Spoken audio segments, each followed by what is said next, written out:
anak-anak, apa kabar? Sudah siapkah kalian untuk belajar kali ini? Kali ini kita akan masuk ke pelajaran 2.1 untuk penyusunan teks persuasi. Tujuan pembelajaran kita kali ini agar siswa mampu menyusun teks persuasi bersama kelompok. Ayo kita mulai pelajaran kita. Anak-anak, kata persuasi memiliki arti mengajak seseorang dengan cara memberikan alasan yang baik untuk meyakinkan. Teks persuasi adalah teks yang mempunyai tujuan untuk mengajak seseorang atau orang banyak dengan cara memberikan alasan yang baik untuk meyakinkan. Teks persuasi tidak hanya dapat disusun secara individu, tetapi juga secara berkelompok. Nah, sekarang simaklah ide-ide untuk penyusunan sebuah teks persuasi. Yang pertama, bidang pendidikan. Judul, ayo belajar bahasa ketiga. Dalam bidang politik, ayo sukseskan pesta politik. Yang ketiga, bidang kesehatan. Judul, jagalah kesehatan usus. Dalam berdiskusi, memilih sebuah topik haruslah dilakukan secara damai di dalam kelompok ya. Pemilihan topik. Topik haruslah permasalahan atau ide-ide yang baru, agar pembaca tertarik untuk membacanya. Pilihlah topik yang mudah untuk diakses informasinya, agar proses penyusunan berjalan dengan lancar. Jika penyusunan teks dilakukan secara berkelompok, berdiskusilah dengan baik untuk mencapai kata sepakat dalam pemilihan topik ya. Hindari topik-topik yang terlalu kontroversi. Topik yang seperti ini akan mengundang perdebatan di masyarakat.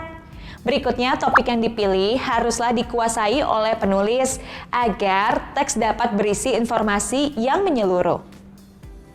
Anak-anak, simaklah teks persuasi politik berikut ini. Ayo, sukseskan pesta politik. Pesta Demokrasi Indonesia sebentar lagi akan dilangsungkan. Tahun politik sudah di depan mata. Negara Indonesia adalah negara yang menerapkan prinsip demokrasi, di mana kekuasaan tertinggi berada di tangan rakyat. Rakyat yang menentukan siapa pemimpin mereka melalui pencoblosan di tempat pemungutan suara atau TPS. Hari penting yang harus dimanfaatkan sebaik mungkin oleh setiap warga.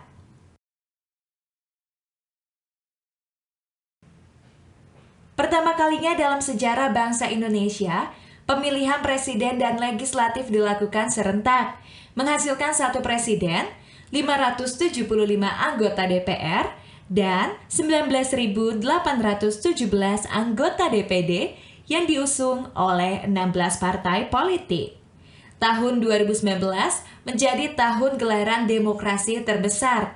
Memilih calon pemimpin adalah bagi mereka yang sudah cukup usia 17 tahun. Pastikan nama Anda sudah terdaftar dalam daftar pemilihan tetap atau DPT, agar kesempatan untuk menentukan nasib negara tidak terbuang sia-sia. Mudah untuk mengetahui apakah nama Anda sudah terdaftar dalam DPT atau belum. Cukup datang ke kantor desa atau kelurahan setempat dan tanyakan apakah nama Anda tercantum dalam DPT atau tidak.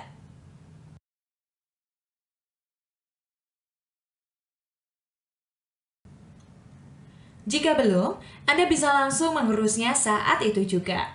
Selanjutnya, bagi yang namanya tercantum, tetapi di daerah lain, namun ingin tetap memilih, bisa meminta untuk dimasukkan dalam daftar pemilih pindahan atau DPTH, dan membawa surat A5 pada hari pemilihan.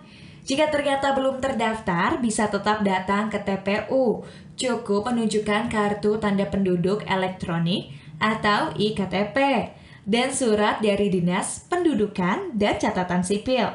Selain datang ke kantor desa, dapat juga cek di portal online milik Komisi Pemilihan Umum atau KPU dengan memasukkan nomor KTP dan nama. Hasil bisa langsung dilihat.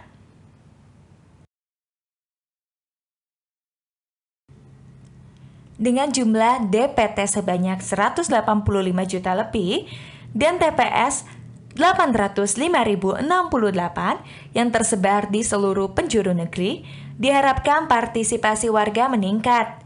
Tawaran yang diberikan oleh para calon pemimpin disertai janji-janji, ada baiknya pertimbangkan secara matang terlebih dahulu.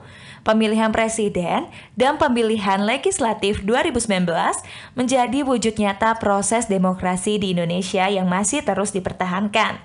Langkah nyata warga tentunya dengan menyukseskan ajang tersebut bukan jadi pribadi yang apolitis atau tidak peka dengan situasi politik, agar dana triliunan yang sudah digelontorkan negara tidak terbuang percuma. Keikutsertaan dalam pesta demokrasi mampu menyelamatkan Indonesia dari tangan-tangan yang hendak memecah belah negara kita. Pemilihan umum menjadi harapan bagi pembangunan dan perubahan bagi kelangsungan negeri tercinta. Jadilah warga negara yang proaktif dan menjunjung tinggi kepentingan bangsa. Oleh karena itu, ayo datang ke TPS dan gunakan hak pilih Anda untuk keberlanjutan Indonesia 5 tahun ke depan. Jadikan ini momentum perubahan bangsa demi perjalanan baru untuk seluruh warga Indonesia. Demokrasi harus terus dipegang teguh sebagai prinsip negara Indonesia. Berdasarkan teks persuasi tersebut, kita dapat menelaah data-data sebagai berikut. Judul, ayo sukseskan pesta politik. Fakta-faktanya, pesta demokrasi Indonesia sebentar lagi akan dilaksanakan.